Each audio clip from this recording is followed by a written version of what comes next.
Enough can't be said about Seiko. They're a huge company with tons of resources, and they continue to focus on the low-price watch market. There are a few affordable GMTs, and the complication generally commands a higher price. It is pretty rare to get a quality GMT under the $1,000 mark, and even fewer that are sub $500. In this video, we're going to take a look at this Seiko 5 Sport GMT reference SSK003. In June 2022, Seiko announced 3 new Seiko 5 Sport GMT watches. These are references SSK001, 003, and 005. The references come in 3 colorways, a bright orange version, a black version, and this blue reference. Given the lack of GMTs in Seiko's cheaper lineup, this announcement was greeted with celebrations from the watch community. Who doesn't love a fresh new Seiko, particularly with a GMT complication? The specific reference we're looking at today is this blue version, SSK003.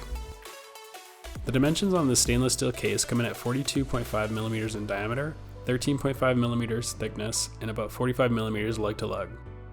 The case has a lot of personality and is very shapely and tapers as it gets closer to the wrist. This watch fits very nicely on my 17cm wrist, and even at the 42 plus diameter, the short length works great for smaller wrists. The tops of the lugs are brushed and the sides of the case are high polish. A relatively thin blue-black bicolor GMT 24-hour bezel encircles the dial with an aluminum bezel insert topped with hard legs. The bezel grip is a double coin edge style that aids in rotating this non-click friction bezel.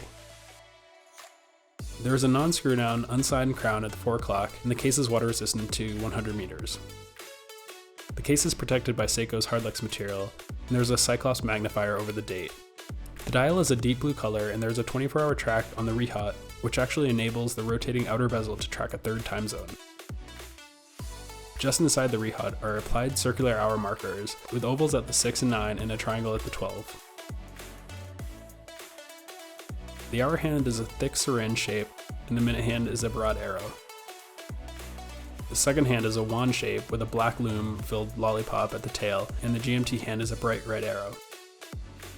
In typical Seiko fashion, the hour markers in the hands are filled with loom that is super bright.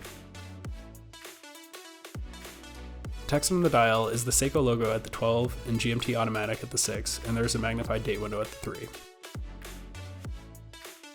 The bracelet on this watch is an elegant 5-link Jubilee bracelet with brushing on the larger outer links and polished inner links. The bracelet tapers from 21mm at the lugs to about 17mm and comes to an end at a stamped and signed trifold push-button release clasp with lock. The bracelet can be adjusted by pins, and there are 4 micro adjustments on the clasp that are controlled by a spring bar. The movement on this watch is Seiko caliber 4R34 GMT movement and can be seen through an exhibition case back. Not the prettiest of movements, but that's typical for Seiko, and it's still nice that you can see the inner workings of the watch. The movement has 24 joules, beats at 21,600 vibrations per hour, and has a power reserve of approximately 41 hours. This is an office GMT with quick adjust on the GMT hand, not on the local hand, which would be a traveler's GMT. The movement has seconds hacking and quick set date.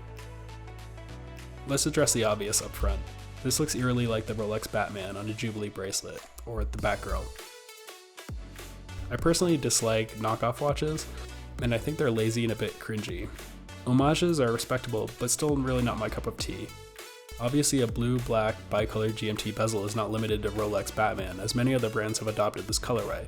But this, plus the 5-link Jubilee bracelet, plus the Cyclops, to me makes this specific reference somewhat of an homage in my view, despite several real differences. But of course this is Seiko we're talking about, a behemoth of a brand, and not some unknown brand trying to trick consumers. True knockoffs are really obvious to spot. Still, for me, I would probably opt for the black version or the orange version. Looking beyond this watch delivers tremendous value. The retail price for this piece is $475, and with that you're getting an automatic GMT movement that can track 3 time zones, an attractive color palette, a shiny Jubilee bracelet, seconds hacking, quick set date, 100 meters of water resistance. Beyond the stats and specs, I just think this watch looks great, and it's a time-tested look that has obviously been around and done well for quite some time. This has great wrist presence and is really sporty looking, but could also be dressed up or dressed down depending on the occasion. You really can't complain about no sapphire glass, or not being a traveler's GMT, or not having a screw-down crown, as this would just cause the price to jump. And at $475, I don't think I would change a thing on this watch. This piece would make an amazing addition to any collection, and even a great gift to a loved one at this price. That's it for this video. Thanks for watching. Please leave a like and comment it if you enjoyed and consider subscribing for more. I'll see you in the next one.